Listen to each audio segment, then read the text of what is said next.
Tere! Täna on meil saates külas Kristel Saul. Tegemist on siis noore andmeteadlasega ja räägimegi andmeteadlaseks olemisest, andmeteadlaseks õppimisest ja muudest põnevatest teemadest ka. Tere Kristel ja tere Lauri! Tere! Tere Kristel, tere Kristo! Ma lisaks tausta, et me rääkisime siin paar kuud tagasi, et teeks konverentsi ja konverentsidel käimisest. Ja siis Kristel kirjutas mulle LinkedInis pärast seda, et kuule, et sa hakkad konverentsi tegema, et räägime. Ja siis me rääkisime. Siis tuli välja, et on väga tore inimene ja teeb asju. Ja siis see oli ühel reedesel lõunal, kus ta läks otse andmetormi häkatonile, mis sul õnnestus võita. Räägi lähemalt sellest. Jaa, hea meelega. See oli tõesti üks väga tore reedene päev. Lauriga umbes tunnikese rääkisime andmetest ja sellest andmekonverentsist ja kuna me siin andmetormile oma tiimiga läksime ESG teemat lahendama, millega kellelgi meist ei olnud varem mingit väga suurt nagu kokkupuudet olnud, aga saime nagu aru, et see tõenäoliselt on niisugune väga terav probleem, mida on vaja lahendada. Ja siis ma küsisin Laurilt ka natukene või mainisin talle, et me sellist asja tegema lähme ja Lauri tegelikult andis meile kohe nagu paar sellist olulist infokildu ka, et tegelikult mingisuguseid lahendusi juba on olemas, mis seda ESG aruande koostamist aitavad nagu automatiseerida ja see oli meile nagu väga oluline väike lisainformatsioon enne seda võistlust, et see oli hästi tore niiviisi minna veel nagu natuke enesekindlamalt sellele võistlusele peale. Vot, et nii palju sellest nagu algusest. See eesmärk sellel häkatonil oli kasutada Keskkonnaagentuuri avaandmeid. Et neil on tohutult palju igasugu asju kogutud ja nad tahavad, et keegi nendega midagi olulist peale hakkaks või midagi tähtsat või head või ühesõnaga lihtsalt palun kasutage meie andmeid. Nad ise ka nagu liiga täpselt ei tea, et mida kõike põnevat sellega võiks teha ja tahavad ka, et neid kasutaks nii nii-öelda teadlased, spetsialistid, andmeinimesed, aga ka lihtsalt nagu tavalised inimesed ja et hästi nagu seinast seina ootused on neil.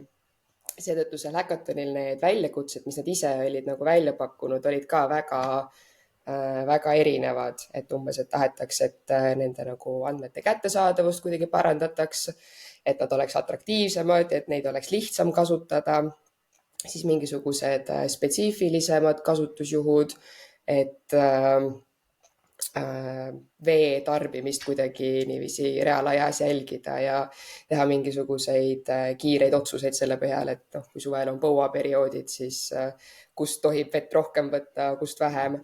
Ja siis muidugi see kestlikkusaruande teema, mis kõikidele praegu suurt peavalu tekitab, sest keegi ei oska seda aruannet koostada ja teiselt poolt keegi ei oska seda ka kontrollida.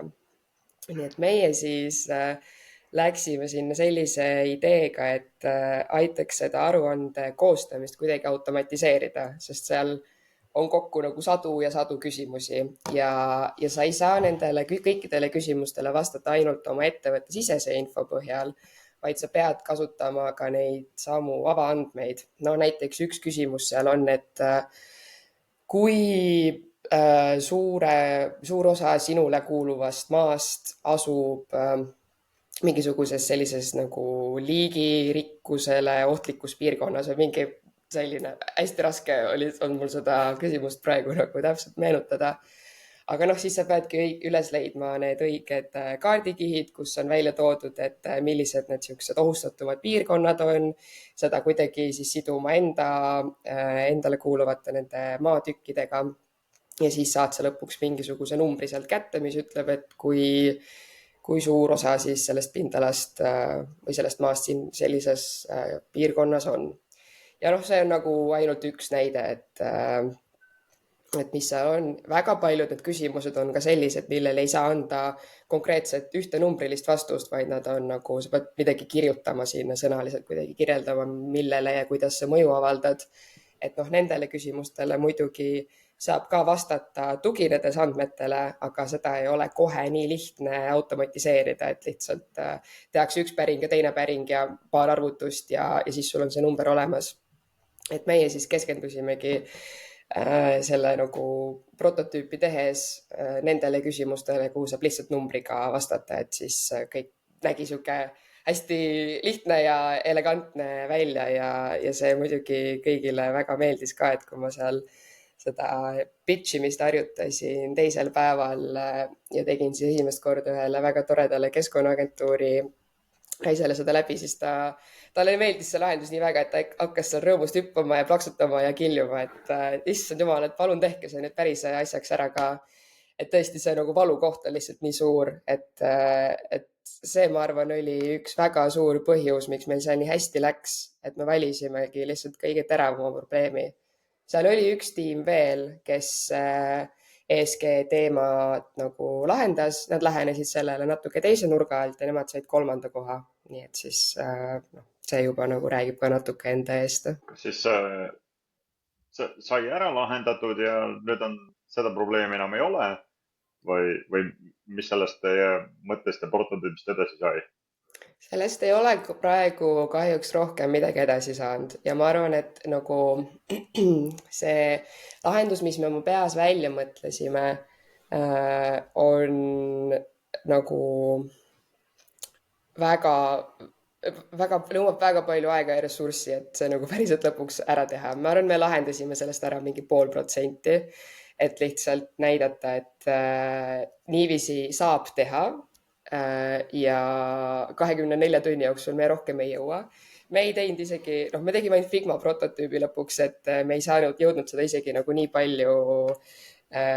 Meil muidugi ei ole ka nagu veebiarenduse võimekust ei olnud tiimis väga palju, nii et me ei hakanud sinna oma nagu energiat panema ka. Aga et jah, me ei teinud mingit valmis nagu rakendust, kuhu sa kirjutad sisse ettevõtte nime ja siis ootad natukene ja tulevad kõik õiged numbrid. Lihtsalt näitasime, et see võiks niiviisi töötada. Seda kindlasti on võimalik teha, et me tegime need arvutused nagu taustal käsitsi ära ja näitasime, milline see nagu ideaalse maailma lahendus võiks välja näha. Et me ei läinud ka sinna nagu päris lõhki tõmbama ennast ja ka ma olen 6 aja jooksul väga palju mõelnud selle peale, mis need erinevad aspektid olid, mis meid nagu võidule viisid ja üks oli kindlasti see, et me saime nagu kõik tiimis teha seda, milles me päriselt head oleme. Et nagu ma ütlesin, me rakendusi arendada ei oska, ärme siis seda tee ka, et me kulutame sinna liiga palju aega ja lõpuks sealt tõenäoliselt ka midagi head välja ei tule. Mitmekesi te tegite ja mis need rollid olid siis? Me olime 5. Alguses läksime 4. Ma oma sõpradega, kellega me kõik Tartus magistrandid oleme. Et mul oli tiimis üks minu kunagine kursusekaaslane matemaatika baka aegadest ja siis praegu andmeteadusest 2 poissi, Andero ja Tarvi. Pirje on siis minu matemaatika kursusekaaslane ja me leidsime omale väga laheda disaineri Martini sealt ürituse koha pealt, et tema aitas siis kogu selle asja lõpuks väga ilusti meil ära pakendada ja teha siukseks atraktiivseks vaatajatele. Et Andero ja Tarvi tegelesid selle nagu tehnilise poolega. Tarvi töötab ka Maa-ametis, nii et tema oli siis kõikide nende nagu kaardi andmetega töötamises väga, väga pädev. Paar sellist nagu naljakat olukorda oli ka, kus me küsisime seal mentoritelt abi mingisuguse tehnilise lahendusega ja siis talle nagu 2 korda öeldi, et ma ei tea, et kas sa seda Maa-ameti geokodeerijat oled proovinud. Et siis ta ütles, et jah, ma tean küll, mis see on. Ja Andero töötab muidu süsteemianalüütikuna, nii et siis talle ka nagu andmebaaside ja kõige sellega nagu töötamine oli nagu mugav ja tundis ennast seal tugevalt. et nemad tegid seda ja siis Pirje ja Martin tegelesid selle visuaalse poolega siis, et see ja ühesõnaga prototüübi kokkupanemisega. Ja mina olin seal nii-öelda siis meie tiimi juht ja pitch imise töö jäi ka minu teha, et ma siis põhimõtteliselt keskendusin ainult sellele ja jooksvalt vaatasin, kuidas meie toode areneb ja sain sealt siis kogu aeg nagu infot juurde, et mis ma siis lõpuks lava peal rääkida ka saan. Kuidas sa sattusid sinna ja kas see positiivne kogemus nii-öelda, kas sa oled nüüd uurimistööd teinud, et kuhu veel võiks sama tiimiga minna midagi lahendama mingile häkatonile või kuidas sa selle kogemuse kokku võtad? Ma esiteks kuulsin sellest või sain selle info toimumise kohta ülikooli meilt lihtsalt. Saadeti, et sihuke asi toimub. No hästi loogiline ka, et andmeteaduse magistrantidele seda infot niiviisi vabalt jagatakse. Natuke pidin veenma oma tiimikaaslasi, et kuulge, lähme ikka. Kõik olime lõpuks muidugi väga, väga rahul, et me sinna läksime. See oli meil kõigil esimene häkaton ka, nii et me keegi otseselt ei osanud nagu midagi oodata väga ka, et pigem me läksime sinna nagu kogemust saama ja tõesti saime väga, väga nagu huvitava kogemuse osaliseks. Saime päris hea auhinna ka sealt. 3000 eurot on ikkagi 3000 eurot. Ja siis mis nüüd nagu edasi, ma kindlasti tahaks nendega uuesti veel kuhugi minna, aga ma arvan, et selleks, et nagu jätkata sellise positiivse nagu kogemuse lainel, peaks seda häkatoni või nagu järgmise häkatoni teemat ka niiviisi kuidagi kavalalt valima, et see andmetorm meile lihtsalt väga hästi sobis. Noh, ma arvan, et kui me läheks mingisugust meditsiini või kosmoseteemalist häkatoni, sinna midagi tegema, et me kindlasti seal nagu ei tunneks ennast nii mugavalt ja ta oleks palju suurem väljakutse, aga et kui me seal nagu midagi head tahaks lõpuks ära teha, siis päris ühesõnaga suvalisele häkatonile nagu ei läheks. Võib-olla viimane küsimus minu poolt selles osas, et need, kes seda korraldasid, kas sul jäi mulje, et nende eesmärgid said täidetud või oskad sa kuidagi reflekteerida sellel teemal? Mulle endale tundus ka, et Keskkonnaagentuur ja Kliimaministeerium siis ka, et see ESG teema on neile väga sihuke südamelähedane ja kõik sellega hästi palju tegelevad. Ja me seal rääkisime ka nagu koostöövõimalustest või et mis nüüd siis edasi saab, et me tulime laheda ideega välja ja et kuidas sellest võiks saada mingi päris asi. Igasugused võimalused projekti korras kuidagi koostööd nendega teha. Ma pidin neile kahjuks ütlema, et me kõik õpime ülikoolis ja käime selle kõrvalt tööl ka, et mingisugust nii, see oleks ikkagi suur ettevõtmine seda lahendust nagu päriselt mingiks tooteks teha. Et sellega me kohe nagu edasi tegelema ei hakka, aga nad said hästi palju, enda tiimi põhjal oskan seda öelda.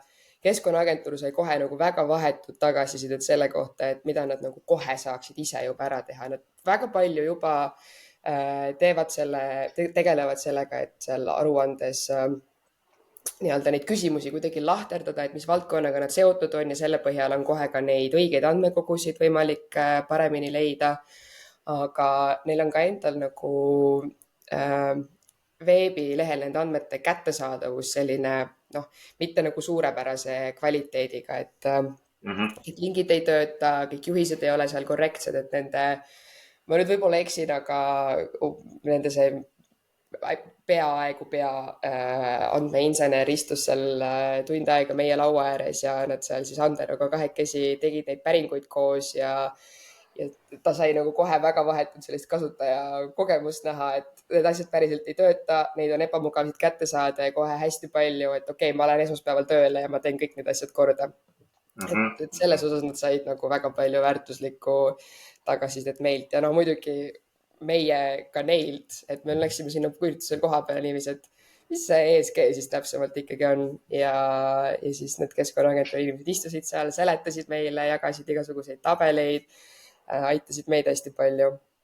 Et see oli väga nagu meeldiv oli nendega koostööd teha ja kui ma ei tea, kui keegi teine selle meie idee nagu teoks teeks, siis mul ei oleks ka põhimõtteliselt midagi selle vastu, et kui nad seal Keskkonnaagentuuris ise seda hakkaksid oma jõududega edasi arendama.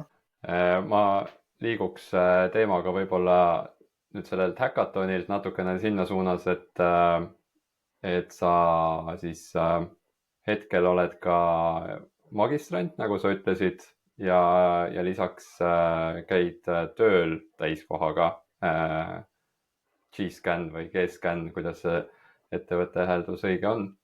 Et kuidas võib-olla natukene lihtsalt seda tausta rääkida, et kuidas sa näiteks sinna G-Scani jõudsid ja kuidas sa siis oled andmeteaduse peale jõudnud? G-Scanni või G-Scanni, mõlemat moodi võib öelda.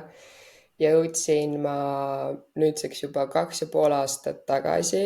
Ma olin baka teisel kursusel ja magasin peaaegu kõik praktikapakkumised maha, sest ma ei teadnud, et sinna tuleb juba märtsis kandideerima hakata, kui sa suvel midagi tahaksid teha. Ja mu isa too aeg ütles mulle, et kuule, Tehnopolis on mingi startup, kes teevad mingit müüontomograafiat, et tundub jube lahe asi. Kirjuta neile, äkki sa saad sinna praktikale. No siis ma kirjutasin Andi Hektorile. Et tere, õpin matemaatikat ja füüsikat. Te teete mingit jube lahedat asja, kas te tahaksite omale praktikanti? Ja nad tahtsid, et siis me tegime paar kõnet, arutasime, mis ma seal teha võiksin ja siis ma sain suvel seal 2 kuud olla. Minu juhendaja seal alguses oli üks Ukraina matemaatik ja temaga me siis alustasime rekonstruktsiooni algoritmide osast meie ettevõttes, et põhimõtteliselt kuidas rekonstrueerida 3D ruumi, kui sa oled saanud skännerist mingisuguse koordinaatide info. Ja siis ma tegin oma bakatöö nendega koos ja sealt edasi siis pärast baka lõpetamist jäingi tööle, olin seal tarkvara tiimis endiselt sellesama nagu teemaga tegelesin, kuni siis nüüd 2024 aasta alguses mind võeti masinõppetiimi nii-öelda üle või noh, kui ma ütlen, et võeti masinõppetiimi, siis me oleme kõik üks suur tarkvaratiim mingis mõttes seal, aga sain rohkem nagu masinõppe teemadega tegelema hakata. Ja selle käigus õppisin hästi palju.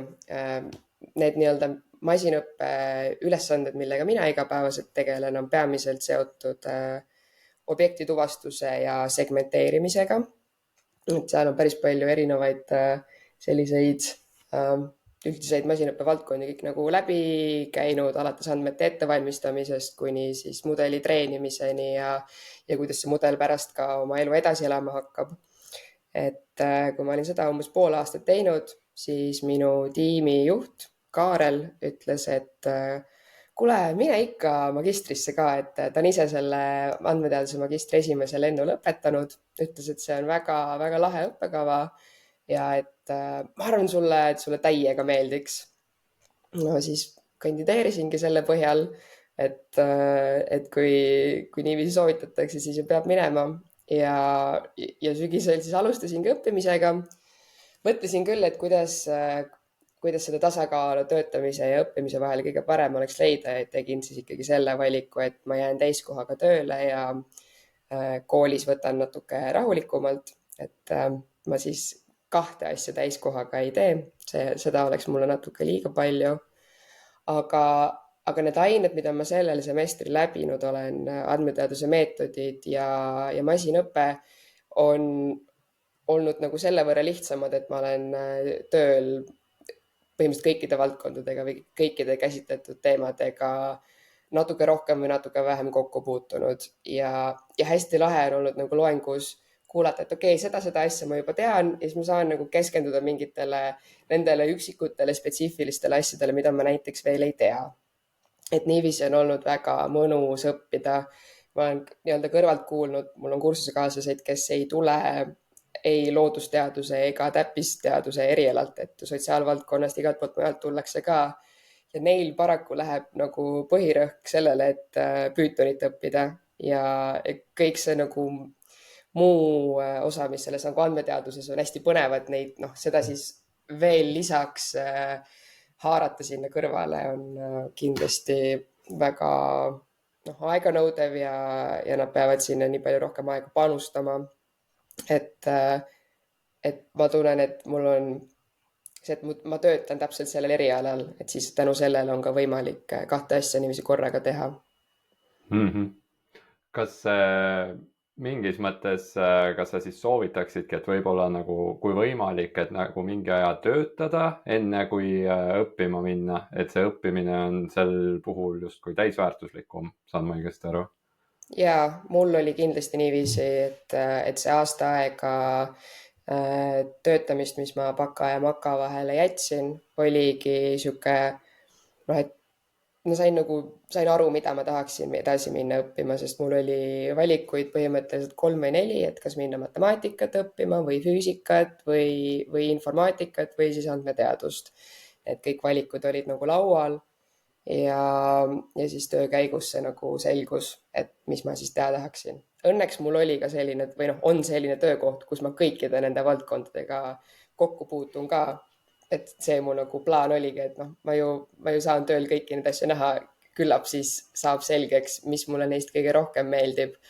Et kui sul ei ole sellist võimalust, et kõiki valikuid aasta jooksul ära näha, siis ma ei tea, mis sellises olukorras nagu tegema peaks, aga ma olen selles osas G-Scanile nagu hästi-hästi tänulik, et meil seal nii palju erinevate erialade spetsialiste koos on, kellega ma väga tihedalt igapäevaselt suhtlen. Et väga väärtuslik on see olnud. Ma nii täpselt seda ajalist järjestust ei teadnud. Ma mõtlesin sult küsida, et sa kõigepealt õppisid, et kuidas siis nagu tööle minek nagu suhestub sellega, et mida sa õppisid, aga sul on täpselt vastupidi, et sa kõigepealt tegid seda erialast tööd ja siis läksid õppima. Ma küsin siis niipidi, et kuidas sulle see õppekava seni tundub, olles ise seda tööd juba teinud, et need inimesed, kes ei ole seda tööd teinud, nagu sa mainisid, ka paljud ei ole varasemalt seda tööd teinud.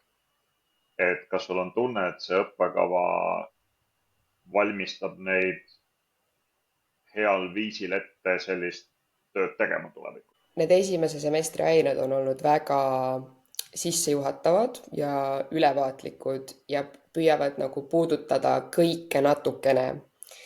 Et nende põhjal on nagu kohe raske midagi niiviisi hinnata, et tõesti käiakse üle need kõige elementaarsemad asjad, kõige lihtsamad masinaõppe algoritmid ja iga teema saab sihuke 1-2 loengut aega. Et aga ma väga suure huviga ootan, mis nüüd need järgmised ained hakkavad nagu tooma. Et need tunduvad ikkagi siuksed nagu spetsiifilisemad, et ma näiteks järgmisel semestril võtan nüüd eesti keeles on selle vist sügavõppe masinnägemises ja masinõppe 2. Et ma tahaks loota, et sealt tulevad need sellised nagu spetsiifilisemad nagu oskused ka, et need esimesed ained on olnud sellised, et mis see andmeteadus üldse on, mis see masinõppe üldse on, mis muidugi on ka väga oluline, sellepärast et see tõesti erialale on ju tulevad väga erineva taustaga inimesed.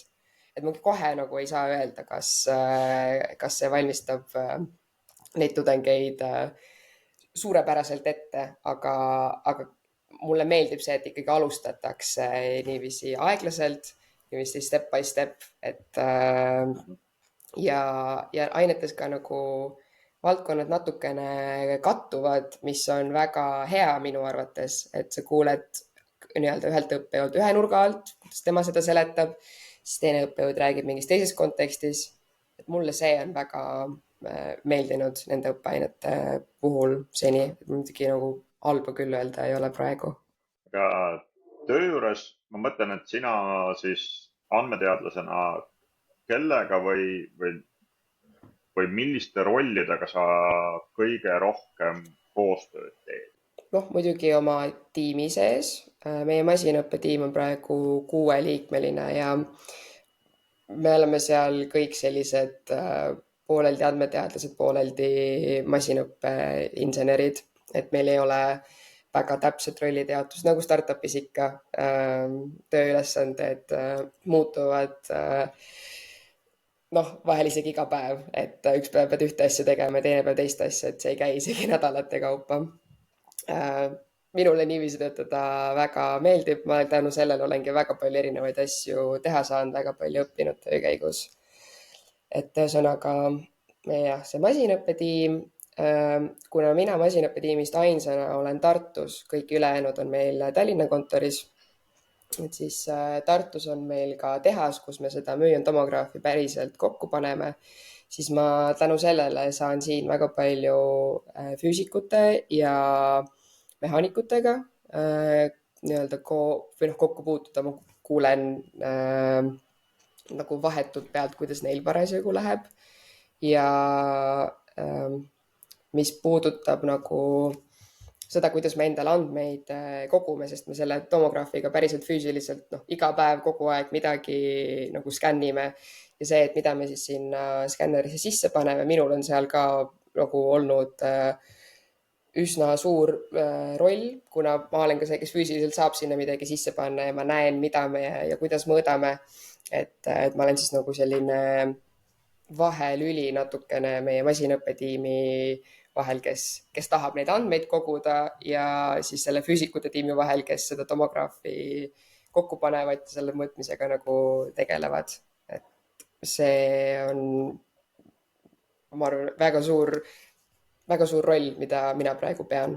Aga teil on, sa ütlesid, et 6 liiget, kes siis vahelduvad nagu, et on sellised andmeteadlase ja siis masinõppeinseneri laadsed, et meil tegelikult oli Lauriga vist kas 1 või 2 osa tagasi see aruteluks, et kui palju üldse kas nagu see masinõppeinseneri roll on suurenemas võrreldes klassikalise andmeteadlasega, et mul enda nagu kogemusest on see, et 5 aastat tagasi olid kõik justkui andmeteadlased ja peaasi, et said midagi tehtud ja kuskil olid notebookid, aga nüüd on nagu jõudnud sinna tasemele, et tegelikult peab olema korralik töövoog, ütleme, eks ole, et kuidas sa selle asja toodangusse paned, et sul peavad olema kõik versioonikontrollid ja asjad peal, et kuidas sa näed, et see jaotus teil on, teil ei ole võib-olla nii klassikaline andmeteaduse tiim, sest teil ongi suur osa, eks ole, kogu ettevõttest on andmeteadus, ma eeldan.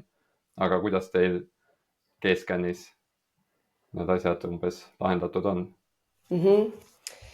See ka, et kes nagu kui palju on andmeteadlane ja kui palju masinõppeinsener natuke nagu varieerub, et osad on rohkem andmeteaduse poole, osad rohkem masinõppe poole ja ma ise tajun seda, et mida nagu aeg edasi meil siis ettevõttes, mida vanemaks me saame, mida suuremaks meil tiim on läinud, seda rohkem on vaja täpselt seda nagu töövoog ja et me teeme ikka väga palju ka sellist exploratory data analüüsi. Et notebookis midagi susserdad, vaatad, jälle leiad mingisuguseid huvitavaid seoseid kuskilt, aga selle kõrval on väga oluliseks muutunud ka see, et kus meil mingid mudelid on ja mis meil juba nagu productionisse lähevad või teenuses kuskil on niiviisi kogu aeg olemas ja päriselt nagu hästi töötavad ka, et ei ole kõik asjad siin-seal laiali, et igaüks midagi nagu oma arvutis nokitseb. Et me nagu nihkume rohkem sinna suunas praegu, et oleks asi korrektsem ja natuke rohkem dokumenteeritud, aga endiselt suuremas osas see töö on praegu selline, proovime siit mingi võidu kätte saada ja siis tuleb jälle mingi uus idee ja me läheme hoopis mingit teist probleemi lahendama ja saame sealt mingi uue väikese võidu ja niiviisi me nagu enam-vähem opereerime. Kas see masinaõppemudel, mida sina oled ehitanud, võta mingit näide sellest, mida sa oled ehitanud. Et kas toodang tähendab seda, et see on API-päring kuskile pilvesse või see on mingi füüsilise masina sees toimiv tükk tarkvara? See nii-öelda see teenus meil nüüd jah, on juba pilves olnud mõnda aega ja meil on väga ilus UI ehitatud siin juba rohkem kui pool aastat tagasi, mida nüüd investoritele ja klientidele on väga tore näidata. Et me oleme sinna väga palju panustanud ja sealt siis on meil võimalik kõiki neid skänne automaatselt alustada ja sealt siis käib ka see, kui see skänn on tehtud, siis objektituvastus ja materjalide klassifitseerimine, mida meil teevad masinaõppemudelid, et see kõik käib nagu selle kaudu, et see on see, mis meil siis nagu teenuses on. Aga muidu me igapäevaselt töötame kõik ühes suures serveris, kus meil on palju arvutusvõimekust ja kui siis mõni mudel sealt osutub väga heaks, siis ta läheb sinna nagu pilve edasi oma elu elama. Selge. Tundub mõistlik lähenemine. Ma mõtlesingi just selles mõttes, et ma töötasin Starshipis pikalt ja seal enamus masinaõppe asju toimivad seal roboti sees. Ja vähem asju liigutavad mingit pildiinfot siis pilve ja teevad seal midagi, aga palju asju toimub seal sees on ju. Et selle G-Scanni nii-öelda see jalajälg siis, ei ole õige sõna, arhitektuur on pigem selline, et see füüsiline skänner kogub andmeid ja siis see tarkus toimub mujal. Selle skänneri enda küljes on ka üks arvuti, kus toimub nagu osa sellest esialgsest andmetöötlusest, sest nii-öelda need andmed, millega mina töötan, on põhimõtteliselt koordinaadi andmed lihtsalt. Müüjon tuli ülevalt sisse, tabas detektorplaate ja läks alt välja, tabas alumise detektori plaate. Ja mina saan nii-öelda need koordinaadid, aga see, kuidas koordinaadid sealt kätte saada, see on nagu tükk tööd enne, et kuidas see kõigepealt valgussignaal nii-öelda muutub elektrisignaaliks ja siis kuidas sealt elektrisignaalist saada kätte see, et milline fiiber parasjagu põlema läks ja siis selle põhjal öelda, et mis tema XY koordinaat on, et seal on juba väga-väga palju samme enne, kui mina saan nagu enda tööd tegema hakata. Ja meil on ka nagu nendes varasemates etappides üha rohkem me üritame nagu masinaõppeliselt seda andmekvaliteeti paremaks saada, et see on ka hästi-hästi põnev teema, millega me praegu nagu tegeleme. Nii et meil on see väga, kogu selles andmeahelas on see masinaõppe igal pool sees. Aga kas teil on siis tiimis ka keegi, kes nii-öelda sellise andmeinseneeria, andmetehnikaga tegeleb või teil praegu te kõik, kes te tegelete masinaõppega, ise jooksvalt siis vajadusel modelleerite ja puhastate neid andmeid? Ja, umbes nii ta on. Meil eraldi andmeinseneri ei ole, et me igaüks vastavalt enda vajadusele nii-öelda tegeleb nende andmete ettevalmistusega. Me eelmine saade Kristoga omavahel rääkisime sellest, et midagi, mille kohta sa varem arvasid ühtemoodi ja siis näiteks viimase aasta jooksul oled saanud uut infot ja uut teadmist ja nüüd arvad teistmoodi. Et me Kristoga siin rääkisime näiteks andmehalduse olulisusest ja AI tööriistade võimekusest näidetena. Mulle on selle viimase aasta jooksul võib-olla just niiviisi, et ma ei ole saanud mingit väga tugevat seisukohta, vaid vastupidi, ma olen muutunud nagu ettevaatlikumaks teatud teemade osas. Et enne kui ma hakkasin andmeteadust õppima, siis ma oma peas kujutasin ette, et andmeteadus ja statistika, et noh, et sealt võiks joosta mingisugune väga selge piir. Ja nüüd, kui ma seda õpin, siis mul ei ole üldse nagu, ma ei tea, kust seda piiri täpselt tõmbama peaks. Ja mul on tunne, et ma pean nüüd nagu veel ja veel rohkem õppima selleks, et ma suudaksin kellelegi seletada, mis nende kahe asja vahe on. Siiamaani, kui keegi, ma ütlen kellelegi, et ma õpin andmeteadust ja siis see on nagu nii-öelda võõras inimene, siis ta küsib, mis see tähendab, siis ma natukene olen alati ka nagu hädas, et kuidas ma seda siis niiviisi hästi lihtsalt seletan.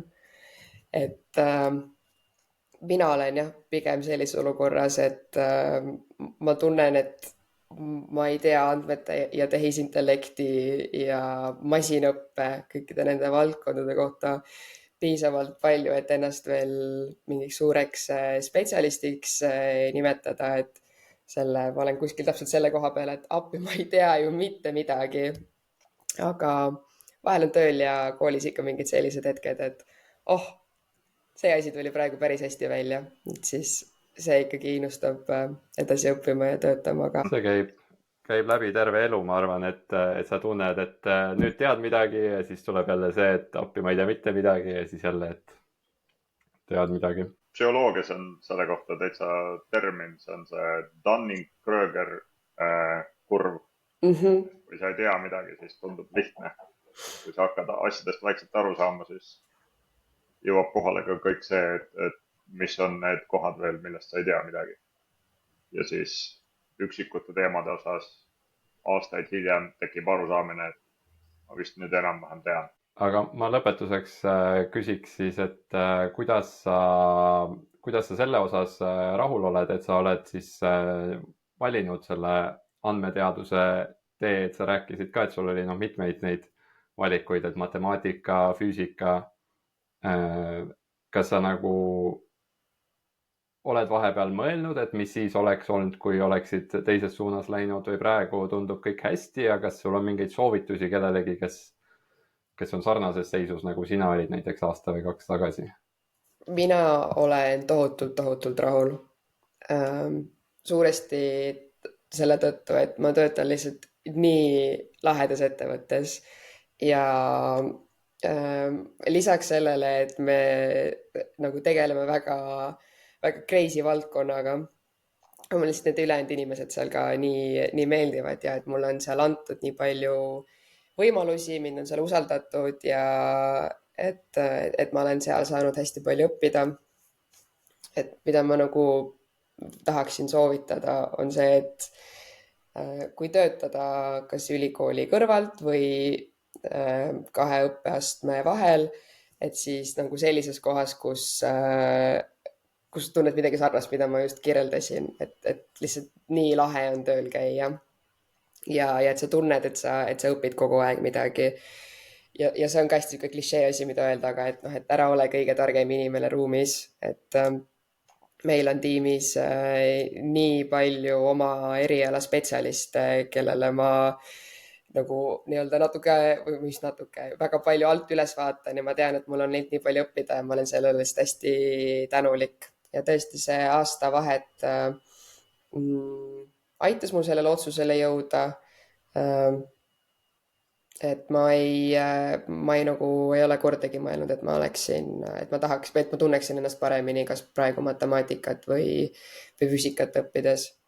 Võib-olla see on ka natuke nagu mugav, et mu töö ja et kool on nagu täpselt sama asi, aga miks ta ei peaks nii olema, et see on valdkond, mis mind huvitab ja see teeb mu elu siis ka grammi võrra lihtsamaks, et ma ei pea töölt koju tulles või kooli minnes tegema mingit väga suurt nagu switchi oma peas, et nüüd täiesti uuele asjale hakkame keskenduma. Pigem iga kord loengus on see, et ma ju saaks tööl seda teha või et me oleme tööl seda hoopis niiviisi teinud.